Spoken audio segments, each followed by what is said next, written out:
Si Bernardo nag-appear sa hearing sa Sandigan Bayan. Kasi nagsisimula na yung hearing sa Sandigan Bayan eh. Ito, i-update ko lang kayo. Tatlo kasing mga lugar, yung medyo matitibay na yung mga ebidensya, may mga naaresto na. Ano, may mga naaresto na. Alam naman natin yan, yung mga flood control na yan, yung pinakasentro dyan, Bulacan. So yung Bulacan, isa yon.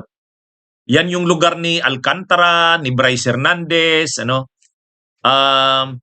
Ang isa pa, yung tungkol doon sa Oriental Mindoro. O doon naman involved yung mga DPWH officials, saka yung construction company ni Saldico. O doon yan sa Mindoro. Pagdating naman sa Davao Occidental, Diskaya naman doon. Kaya makikita nyo si Diskaya, yung babae. Ano nga bang pangalan ni Diskaya? Yung lalaki ang natatandaan ko si Corley. Ano ba yung pangalan ng Diskaya? Ha? Ano ba yung pangalan ng Diskaya na babae? Malilimutan ni talaga ako. Eh di ba nakakulong yun sa Lapu-Lapu City? Doon nakakulong. Kasi yung kasong kinakaharap niya tungkol sa ghost project doon sa Davao Occidental. Yan yung ano. Si Bong Revilla naman, ang kaso niyan tungkol sa Bulacan. O, kaya yung Bulacan yan. Ang hinihiring kay Sara Diskaya doon, yung kaso sa Davao Occidental. Ghost project yun. Si Bong Revilla naman, tungkol sa project naman sa Bulacan. Bulacan naman yon. Pagdating naman doon sa Oriental Mindoro, ang mga nakakulong dyan, yung mga officials ng DPWH, yung regional director doon, si Gerald Pacanan. Saka si Saldico, akusado doon, hindi pa naman naaaresto. At saka yung mga officials ng SunWest. Yan yun, kung titingnan natin. Ngayon, naghihiring na yung tungkol sa Oriental Mindoro. Umattend si Bernardo kasi state witness nga siya eh. Si dating DPWH Undersecretary Bernardo, state witness. Kaya siya yung i-present siya ng prosecution. Ngayon, ano ang ikwinento ni Bernardo? Sabi ni Bernardo, tumanggap daw siya ng 130 million balato. Balato galing kay Saldico. Para daw sa anong mga taon daw yan? 2023 to 2025. Yan. Tumanggap siya ng kabuuang 130 million balato. Tandaan natin mga kabunyog, hindi pa yan yung porsyento talaga. Balato pa lang, parang bonus. Parang ano ito, bonus to sa'yo. Salamat. Ito, balato ko sa'yo. Matindi mga kabunyog. Ang pinag-uusapan dito, 130 million, balato lang. Balato ni Saldico kay Bernardo. Yung 100 million binigay ni Henry Alcantara. Si Henry Alcantara yung nagbigay sa kanya. Siyempre, instruksyon ni Saldico. Yung 30 million ang nagbigay yung regional director ng Region 4A, si Gerald Pacanan. Si Gerald Pacanan nakakulong na ngayon yan kasi may kaso yan, kasama yan dun sa mga nakasuhan sa mga ghost projects ng Oriental Mindoro. Kaya mga kabunyog, mga kababayan, grabe Ang pinag-uusapan dito, 130 million balato lang ni Saldico kay Bernardo. Ano kasi ang role ni Bernardo? Ang role ni Bernardo, siya ang DPWH Undersecretary. So ibig sabihin, pareho kasi Undersecretary si Cabral at saka si Bernardo. Pareho sila. Yusek si Cabral, Yusek din si Bernardo. Si Bunuan ang secretary. So yan yung mga officials ng DPWH sa panahon ni PBBM. Si Yusek Cabral, ang Yusek niya, Yusek for Planning.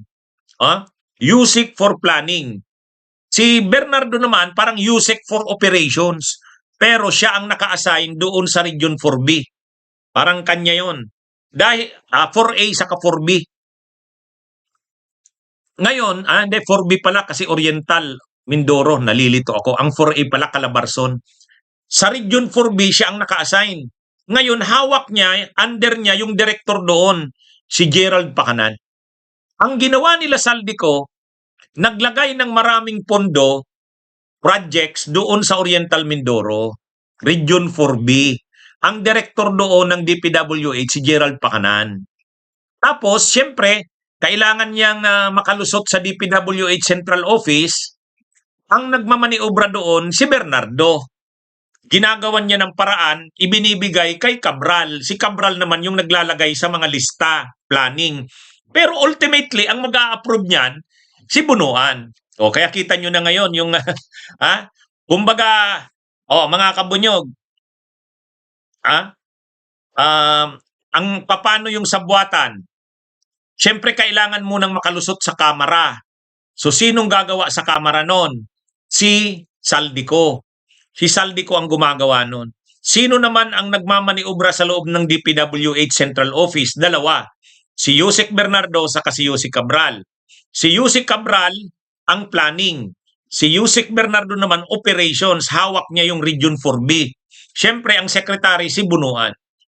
Ngayon, pag-implement doon sa regional office, magbibidding doon. O doon na malalaman kung sinong construction company o contractor ang hahawak. Ay siyempre, ang humawak, yung SunWest ni Saldico. Unang-una siya rin ang nagmaniobra nun. O. Kaya ngayon, ang mga may kaso dyan sa Oriental Mindoro na yan, yung mga officials ng DPWH doon. Yung director doon, si Pacanan, nakakulong na ngayon, plus 4 pa yatang kasamahan niya. May 3 officials ng ng SunWest hindi pa nahuhuli hanggang ngayon. Tapos si Saldico. Ang testigo ngayon doon itong si Bernardo. Kasi state witness na siya eh. Ngayon, kwininto niya na nakatanggap siya ng 100 million muna. Una, 100 million. Binigay sa kanya ni Saldico. Ang nagbigay sa kanya si Henry Alcantara na tao ni Saldico. Kumbaga, bata ni Saldico eh. Tapos, kinalaunan, binigyan na naman siya ng dagdag pang 30 million. Ang nagbigay naman sa kanya, yung director ng DPWH ng Region 4B, si Gerald Pacanan. Nakakulong na yun ngayon kasi may kasama sa nakasuhan. Si Romualdez, wala. Si Romualdez kasi, ang talagang magdidiin kay Romualdez, si Saldico. Si Saldico ang magdidiin dyan. Hindi kasi kausap ni Saldico, hindi kasi kausap nila Bernardo, si Romualdez. Malamang ang kausap ni Romualdez, si Saldico. Si Saldico naman ang kausap nila Bernardo. Kaya, kailangan talaga dito, ang pinakaano dito, kapag napabalik dito si Saldico, at ituro niya yung lahat ng nalalaman niya. Ibig sabihin niyan, tataas ang mga masasangkot diyan. Diyan na ngayon na kung talagang magko-cooperate si Saldico, diyan mapipin down sila Romualdez at posible pa hanggang kay PBBM.